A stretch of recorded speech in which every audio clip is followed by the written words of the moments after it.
মমতা বন্দ্যোপাধ্যায়ের বিস্ফোরক মন্তব্যের পর আলোচিত শরীফ ওসমান হাদী হত্যাকাণ্ড নিয়ে নতুন রহস্য তৈরি হয়েছে। কংগ্রেসের ইনকিলাব মঞ্চের মুখপাত্র ওসমান হাদী খুনের দায়ে শুভেন্দু অধিকারী আটক করা হয়েছে রাজ্য পুলিশ ও সিআইডি যৌথ প্রচেষ্টায়।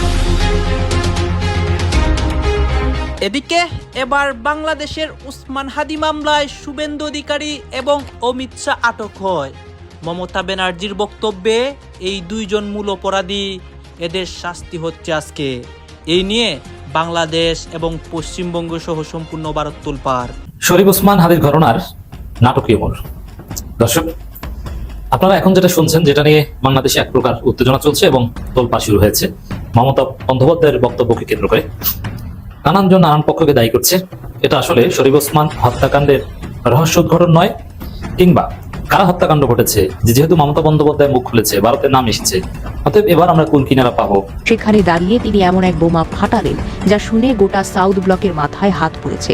তেজি এই নেত্রী সবার সামনে স্পষ্ট করে জানিয়ে দিলেন, বাংলাদেশ থেকে পালিয়ে আসা একদল বিশেষ কালপ্রিটকে রাজ্য পুলিশের স্পেশাল টাস্ক ফোর্স অত্যন্ত গোপনীয়তার সঙ্গে মেঘালয় সীমান্ত পার হওয়ার পর নিজেদের হেফাজতে নিয়েছিল। শহীদ ওসমান হাদীর বড় ভাই শহীদ ওমর হাদী তিনি যে দুইটা পোস্ট করেছেন, এই দুইটা আপনারাও যখন দেখেছেন আমরাও তখন দেখেছি। মানে এমনটা না যে আমাদের সাথে আলোচনা করে এই পোস্টটা দিয়েছেন। শুধুমাত্র ওসমান হাদীর ভাই হওয়ার যোগ্যতাই ইন্টারিম গভর্নমেন্ট ওমর হাদী। ওসমান হাদীর মামলা নিয়ে এবার সবাই এখন মুখ খুলতে শুরু করেছে। একদিকে মমতা ব্যানার্জি তুলপাড় পরিস্থিতি করেছে, অন্যদিকে আজকে ওসমান হাদীর বড় ভাইও মুখ খুলে এবং এই মামলায় অমিত শাহ, শুভেন্দু অধিকারী আটক হয়ে এদের শাস্তি হয়। দর্শক শ্রোতা, বাংলাদেশের ঘটনায় এই মুহূর্তে পশ্চিমবঙ্গের তুলপাড় পরিস্থিতি এবং ভারতে নরেন্দ্র মোদী অ্যাকশনে যায়। বাংলাদেশেও তুলপাড় পরিস্থিতি, প্রত্যেকটা নেতাকর্মীরা রাজপথে নামে। আপনারা দেখতে পারবেন দুই দেশের মধ্যে একটা ঘটনা হয় এবং এই ওসমান হাদীর মামলার অসংখ্য তথ্য প্রকাশ হয়। সবকিছু দেখানোর চেষ্টা করব এই একটি ভিডিওর মাধ্যমে। শরীফ ওসমান হাদীকে ইঙ্গিত করে পশ্চিমবঙ্গের সাবেক মুখ্যমন্ত্রী ও তৃণমূল কংগ্রেস নেত্রী মমতা বন্দ্যোপাধ্যায়ের এমন মন্তব্যের পর হঠাৎ উত্তাল হয়ে ওঠে দেশের রাজনীতি। উত্তেজনা ছড়িয়ে পড়ে সামাজিক যোগাযোগ মাধ্যমে। তার দাবি, ইনকিলাব মঞ্চের মুখপাত্র ওসমান হাদীর হত্যাকারীদের রাজ্য পুলিশের এসটিএফ গ্রেপ্তার করেছিল। পরে কেন্দ্রীয় স্বরাষ্ট্রমন্ত্রী অমিত শাহর ফোন পান মমতা। তাকে বলা হয় এই বিষয়টি যেন বাইরে না জানানো হয়। হোম মিনিস্টার নিজে আমাকে ফোন করে বলছেন, এতদিন তো কই আমি বলিনি, মুখ করিনি, আজকে অত্যাচারের শেষ সীমায় গেছেন বলে। কারণ এটা জানে, আমি এখনো নামটা বলছি না ভদ্রতা করে, বাংলাদেশের লোক উত্তাল হয়ে যাবে। আমি সেটা চাই না, আমি দেশকে ভালোবাসি, না বলবো না দেশের স্বার্থে। এ সময় অমিত শাহের উদ্দেশ্যে প্রশ্ন তুলে মমতা বলেন, কাকে দিয়ে হাদীকে খুন করিয়েছিলেন, কার কার নাম বেরিয়েছিল, আজকে সরকার পরিবর্তন হলেও তিনি সবটাই জানেন। তবে তিনি এখনই নাম বলতে চাচ্ছেন না, কারণ বললে বাংলাদেশ উত্তাল হয়ে যাবে। কাকে দিয়ে খুন করিয়েছিলেন, কার কার নাম বেরিয়েছিল, আজ গভর্নমেন্ট চেঞ্জ হলেও মনে রাখবেন আমি তো সবটাই জানি। আমার হৃদয়টাই একটা কথা ভান্ডার। এদিকে মমতার এই বক্তব্যের পর হাদীর হত্যাকাণ্ড ঘিরে নতুন করে যখন উত্তাল বাংলাদেশের রাজনৈতিক অঙ্গন, তখন তার ভাইয়ের নাম ব্যবহার করা একটি ফেসবুক আইডি থেকে একাধিক পোস্ট ছড়িয়ে পড়েছে, যেখানে হাদী হত্যায় দেশের গুরুত্বপূর্ণ বেশ কয়েকজনকে জড়িয়ে বিস্ফোরক দাবি করা হয়েছে। মঙ্গলবার রাতে শরীফ ওমর হাদী নামে ওই আইডি থেকে দেওয়া একটি পোস্টে দাবি করা হয়, শহীদ ওসমান হাদী হত্যার পেছনের প্রেক্ষাপট তৈরিতে আমিরে জামাতের একজন পিএস জড়িত।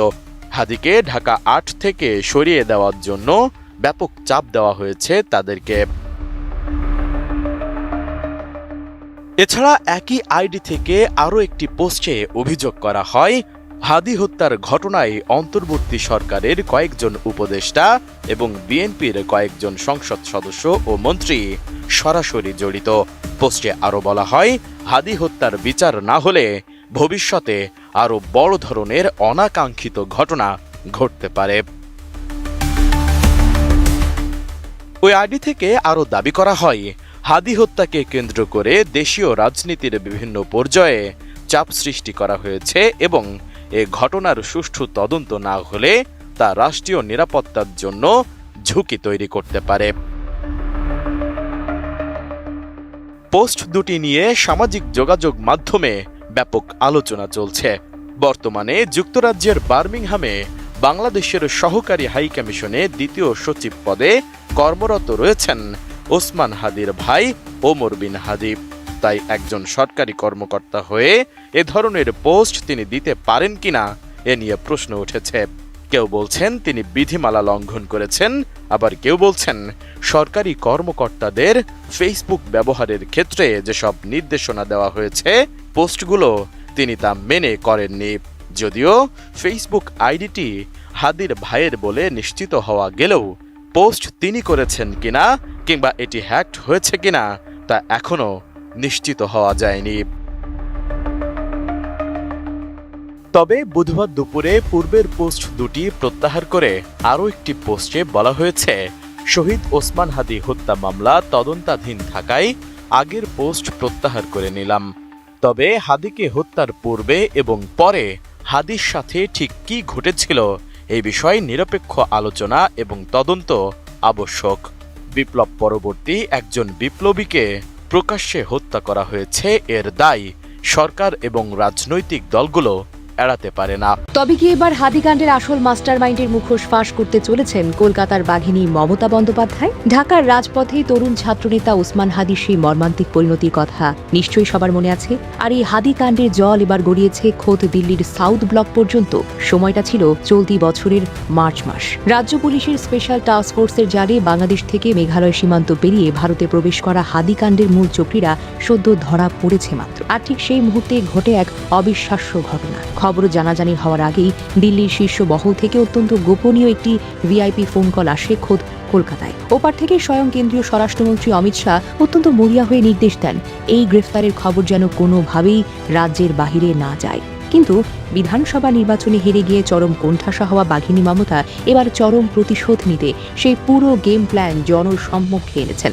যদিও তিনি সরাসরি কারো নাম এখনো নেননি, কিন্তু আকারে ইঙ্গিতে অত্যন্ত চতুরতার সাথে তিনি বাংলাদেশকে বুঝিয়ে দিয়েছেন হাদিকাণ্ডের পেছনের আসল কারিগর কারা। নিজের রাজনৈতিক অস্তিত্ব টিকিয়ে রাখতে গিয়ে তিনি এক প্রকার বাংলাদেশের হাতেই তুলে দিয়েছেন মোদী শুভেন্দুর সবচেয়ে বড় এক গোপন ছক। কলকাতার রাজনীতির মাঠে এখন বেশ গরম গরম অবস্থা। কিছুদিন আগে হওয়া বিধানসভা নির্বাচনের হারের পর মমতার দলের ভেতরে এক প্রকার ল্যাজে গোবরে অবস্থা তৈরি হয়েছে। হিসেব বলছে দলের ৮০ জন বড় নেতার মধ্যে প্রায় ৬০ জনই এখন উল্টো পথে হাঁটছেন। পরিস্থিতি এতটাই বেগতিক যে একটা ধর্ণা কর্মসূচিতে উপস্থিত হয়ে মাত্র ৬ জন নেতা। অথই জলে হাবুডুবু খেতে থাকা মমতা যখন কোনো কুল কিনারা পান না, ঠিক তখনই তিনি স্থির করে ফেলেন এই সংকটের পেছনে থাকা আসল কারিগরদের ঘোল ছাড়ানো ছাড়া আর কোনো উপায় তার কাছে এই মুহূর্তে নেই। নিজের দলের অস্তিত্ব রক্ষায় এবং বিরোধী শিবিরকে চরম ধাক্কা দিতে তিনি বেছে নিলেন গত ২ জুনের ধর্মতলার মঞ্চকে। এই মঞ্চ থেকে তিনি সবচেয়ে বড় চালটি চালার সিদ্ধান্ত নেন। সেখানে দাঁড়িয়ে তিনি এমন এক বোমা ফাটালেন যা শুনে গোটা সাউথ ব্লকের মাথায় হাত পড়েছে। তেজি এই নেত্রী সবার সামনে স্পষ্ট করে জানিয়ে দিলেন বাংলাদেশ থেকে পালিয়ে আসা একদল বিশেষ কালপ্রিটকে রাজ্য পুলিশের স্পেশাল টাস্ক ফোর্স অত্যন্ত গোপনীয়তার সঙ্গে মেঘালয় সীমান্ত পার হওয়ার পর নিজেদের হেফাজতে নিয়েছিল।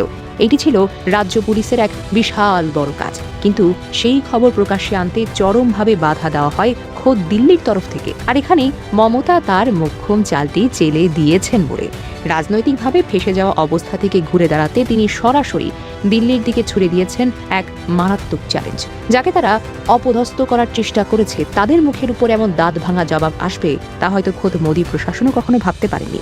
একদিকে তিনি রাজ্যের বিরোধী নেতাদের বুঝিয়ে দিলেন তার কাছে সবার গোপন আমলনাঙা জমা আছে, অন্যদিকে পুরো দুনিয়ার সামনে দিল্লির আসল চেহারাটা কেমন তা পরিষ্কার করে দিলেন এই বাঘিনী। মমতার এই চাঞ্চল্যকর দাবির পর থেকে দিল্লির শীর্ষ নেতাদের ঘুম যেন হারাম হওয়ার উপক্রম। তার দাবি অনুযায়ী ওই অপরাধীদের ধরার পরপর দিল্লি থেকে নির্দেশ আসা এই খবর যেন কোনোভাবেই রাজ্যের বাহিরে না যায়।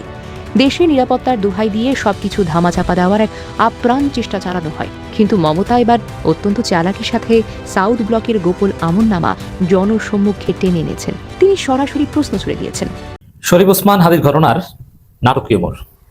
দর্শক, আপনারা এখন যেটা শুনছেন, যেটা নিয়ে বাংলাদেশে এক প্রকার উত্তেজনা চলছে এবং তোলপাড় শুরু হয়েছে মমতা বন্দ্যোপাধ্যায়ের বক্তব্যকে কেন্দ্র করে। নানানজন নানান পক্ষকে দায়ী করছে।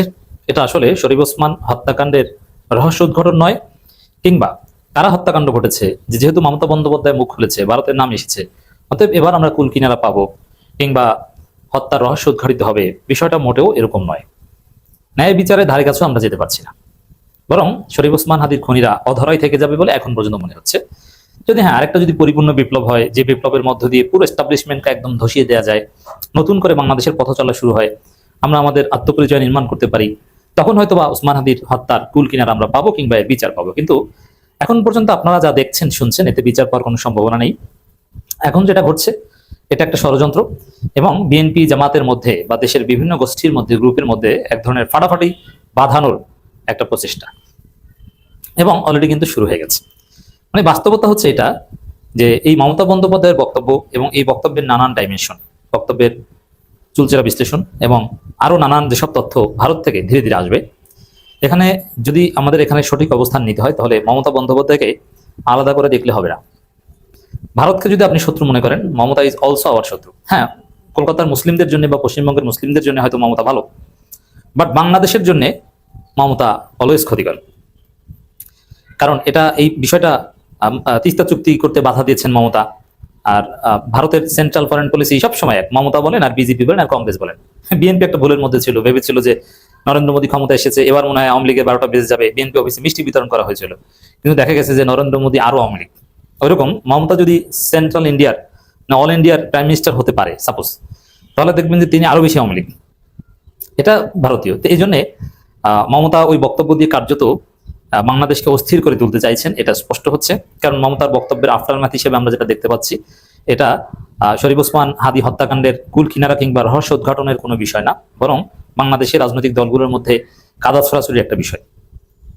যেমন মমতা কথা বলেছে এবং তার কথা বলার সূত্র ধরেই শরীফ ওসমান হাদির এক লোভী, এক দুশ্চরিত্রা এবং ডেভিয়েটেড এক ভাই ওমর হাদি নাকি, যিনি ভাইয়ের রক্ত বিক্রি করে চাকরি করেন, উন্নত দেশে এখন উন্নত বিলাসী জীবনযাপন করছেন এবং বিভিন্ন হিস্ট্রিক্যাল বিভিন্ন প্লেস ঘুরে দেখছেন ইত্যাদি ইত্যাদি।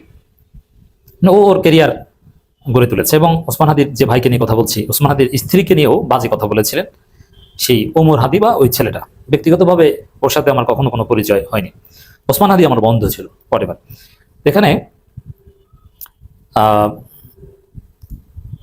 ওই ছেলে ওমর হাদি যে বক্তব্য দিয়েছে মমতার বক্তব্যকে কেন্দ্র করে, শুধুমাত্র ওসমান হাদির ভাই হওয়ার যোগ্যতায় ইন্টারিম গভর্নমেন্ট ওমর হাদি তাকে আমরা দেখেছি যুক্তরাজ্যে বাংলাদেশ দূতাবাসে বড় পদে চাকরি দিয়েছিল। তখন অজুহাত হিসেবে আমরা শুনেছিলাম যে তার নিরাপত্তা দরকার, নিরাপত্তার কারণে দেশে থাকা সম্ভব নয়, এই কারণে বিদেশে তার চাকরি দেওয়া হয়েছে। ভাই কিভাবে মানে এই সুবিধাটা পেল সেটা নিয়ে বিতর্ক হয়েছে। স্ত্রী সন্তানের কথা ইন্টারিম গভর্নমেন্ট ভেবেছে কিনা সেই বিতর্ক হয়েছে। যাই হোক, সেই বিতর্ক তো হয়েছে এবং সেই বিতর্ক হওয়াটা যাকে কেন্দ্র করে সেই ওমর হাদি এতদিন পরে এসে বিএনপি গভর্নমেন্ট যখন ক্ষমতায়, তখন ওসমান হাদির মৃত্যু নিয়ে রীতিমতো বোমা ফাটালেন, সামাজিক যোগাযোগ মাধ্যমে ভাইরাল হলো এবং এই ভাইরাল হওয়া ব্যাপারটা রীতিমতো তুলকালাম কাণ্ড শুরু করলো। যে ইন্টারিম গভর্নমেন্ট তাকে যুক্তরাজ্যে যোগ্যতা না থাকা সত্ত্বেও দূতাবাসে বড় চাকরি দিল, সেই ইন্টারিম গভর্নমেন্টকেই দোষারোপ করলেন তিনি। হাদি যে হত্যাকাণ্ড, সেই হত্যাকাণ্ডের পেছনে তারা কলকাঠি নাড়িয়েছে এবং এটা যে পরিকল্পিত ঘটনা, যে কথাটা আমরা অনেকেই বলেছি যে এটা কারো এজেন্ডা ছিল কিনা, সেই এজেন্ডা বাস্তবায়ন করা হয়েছে কিনা, কারো স্বার্থে তাকে সরিয়ে দেওয়া হয়েছে কিনা, সেই বিতর্ক যখন ছিল সেই বিতর্কে ঘি ঢেলে দিলেন এবার ওসমান হাদির ভাই ওমর হাদি। ঘিটা কেন ঢাললেন, কাদেরকে দোষারোপ করলেন, এর ফলে ওসমান হাদির মানে যে হত্যাকাণ্ড তার বিচার সেটা কোন দিকে যাবে, এটা যদি পরিকল্পিত হয় তাহলে সেই পরিকল্পিত ঘটনার পেছনের পরিকল্পনাকারী কারা, চলুন একটু জেনে দেখি ভিডিওতে। দর্শক, বলছিলাম ওসমান হাদি হত্যাকাণ্ডের পেছনে যাদেরকে এতদিন দায়ী করা হচ্ছিল, ওই গ্রেপ্তার হওয়া যে দুইজন ভারতে, তারা আওয়ামী লীগের রাজনীতির সঙ্গে জড়িত, তার মানে এটা আওয়ামী লীগই ঘটিয়েছে, এই আলোচনা এই চর্চা এতদিন ছিল। সেই চর্চায় রীতিমতো মানে কি বলবো যে সবকিছু ওলটপালট করে দিলেন ওসমান হাদির ভাই ওমর হাদি। ফেসবুকে 2টা পোস্ট তিনি দিয়েছেন পরপর। সেই দুটো পোস্টে যে ভয়াবহ তথ্য লিখেছেন সেটা একটা নজিরবিহীন ঘটনা। যে সরকারের চাকরি করছেন তিনি, সেই সরকারের, আগের সরকার এবং বর্তমান সরকার, সেই সরকারের এর সঙ্গে যোগাযোগ ঘনিষ্ঠতা রয়েছে। সেই সরকার দুটার অনেকেই এই পরিকল্পনা বাস্তবায়ন করেছে, এরকম ভয়ঙ্কর অভিযোগ তিনি করছেন। কালবেলার এই ফটোকার্ডটা দেখে নিন। কালবেলার ফটোকার্ডে এখানে বলা হচ্ছে যে মানে ওসমান হাদির যে খুন, সেই খুনের সঙ্গে ইন্টারিম গভর্নমেন্ট জড়িত, এই তথ্য সারা দেশে এবং ওয়ার্ল্ড ওয়াইড এটা তোলপাড় হয়েছে।